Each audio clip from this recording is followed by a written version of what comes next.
susunod. Pagdating sa paghati ng oras, hindi naman masyadong problema yun kasi hindi, kung ini-imagine nyo po na sunod-sunod yung offers ko, hindi po totoo yun. Hindi yun totoo. In fact, yung Maximum Pleasure, nag-audition ako for that part. Okay, I auditioned for that. So, it's not that hard. Usually naman, when I am committed already to a project, it takes a while again before another project comes. So, tama-tama lang. Yung enough time for rest and work na hindi naman nagko-conflict sabay-sabay. Thank you, ma'am.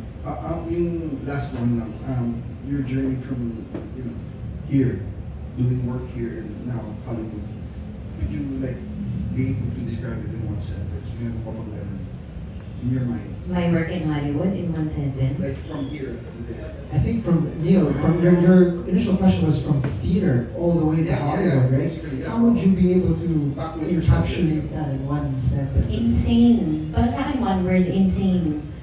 Parang nakakaloka. Nakakaloka. Hindi ko na ma-imagine na mangyayari ito eh. Better than one sentence, just one word. Thank you so much, ma'am. Thank you, Neil, for your questions. From Cinema Bravo? Cinema Bravo. Hi, Ms. Dolly.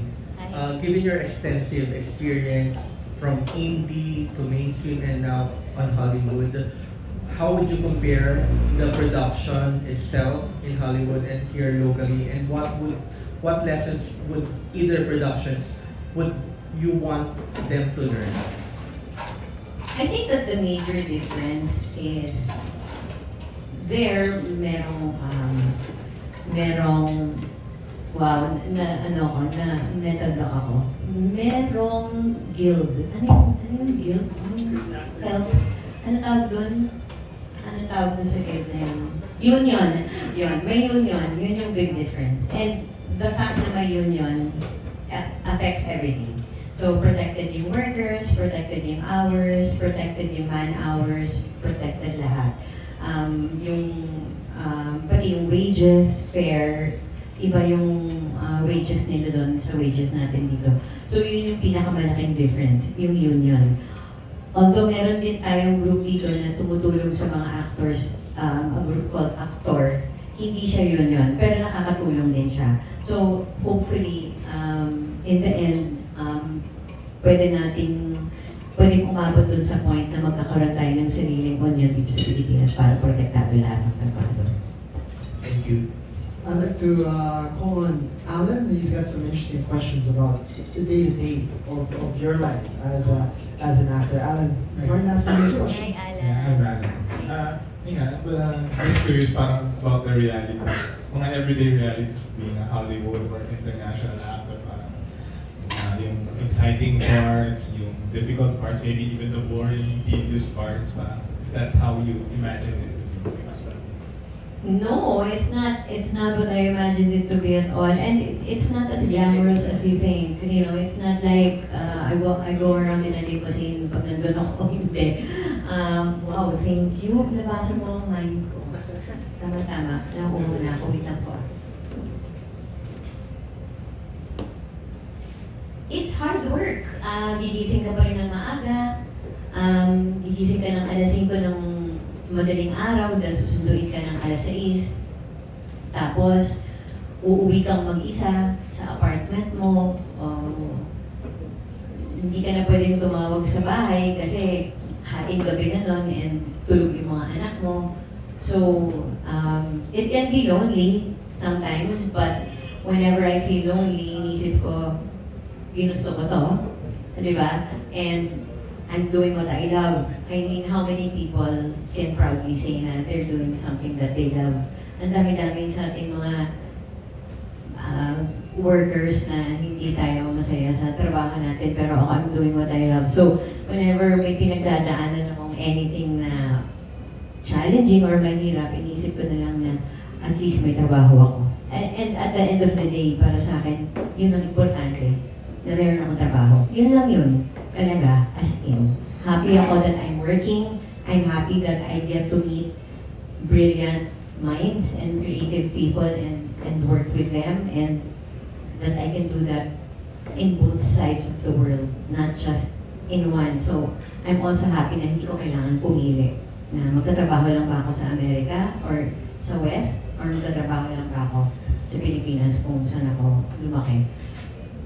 I have the best of both worlds, and for me, yun yung maganda doon kasi may natututunan ako sa kanila at may natutunan din ako dito sa atin. Pero na-enjoy niyo rin po ba yung, the Instagram or the red carpet or Hindi. something you're still... Hindi talaga, alam mo hindi. Ang sakit sa paa kaya ng ako. Ang sakit, gusto ko lagi naka-rubber shoes lang ako, so I don't really enjoy it that much. Pero,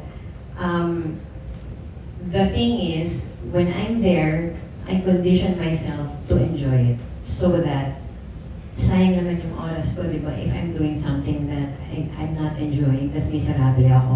So what I do is I could condition myself and ina-enjoy ko na lang. And I play around with it. That's why sometimes when I'm in a carpet or whatever, minsan makikita nyo na kengkoy ako or whatever kasi pinaglalaroan ko na lang. Kasi yun lang ang way eh. Kung masyado akong seryosohin, hindi lang ako mag-enjoy. So I find little things to make me happy.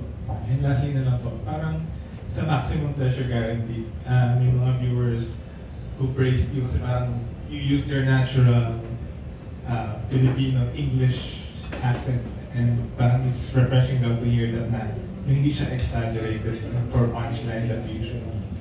So, conscious po ba kayo doon, or parang do you try to adapt more Western accent as your... Conscious ako doon, sinadya ko talaga yun. And honestly, I'm very happy playing all of the parts that I'm playing with my natural accent. For me, I am not concerned about something like an American. Because if they want to cast an American, then they should cast an American. Ba't pa nila ako ikakast? At maglalagay ako ng fake American accent. Sarili ko nilang accent ilalagay ko. Or variations ng accent natin. Diba? Like, for example, sa Triangle, iba naman yung accent ko doon, diba? So, yun, as much as possible, gusto ko pa rin, Pinoy pa rin yung sound ko. May nagtanong nga sa akin, pag may nag-offer ba daw sa akin ng Latina roles, tatanggapin ko ba? Bakit? Di mag-cast kayo ng Latina. Dito na nga ako, Pinoy, di ba? So, gamitin nyo na ako. Thank you. Thank you. Thank you. Thank you, Alan. Just quite curious, no? Just going along the lines of Alan's questioning. There was a time where you had to work different jobs in order to ensure that you could keep acting. What is it about acting that draws you to the craft so much? And why has it stayed with you over all of these decades? I think that acting is therapeutic. For me, I find it very healing. I'm able to express myself through my job. I'm able to walk in other people's shoes and behave a certain way without being accountable for that behavior because I'm not myself anyway. Right. So I can get away with doing things that I normally would not be able to do. And I think it's also because bata pa ako, mahilig na ako mag-make believe eh. Tsaka to live in a fantasy world, I'm always creating worlds. So to be able to do it and to get paid to do it, why not? Fantastic. Let's call on Jayco TV.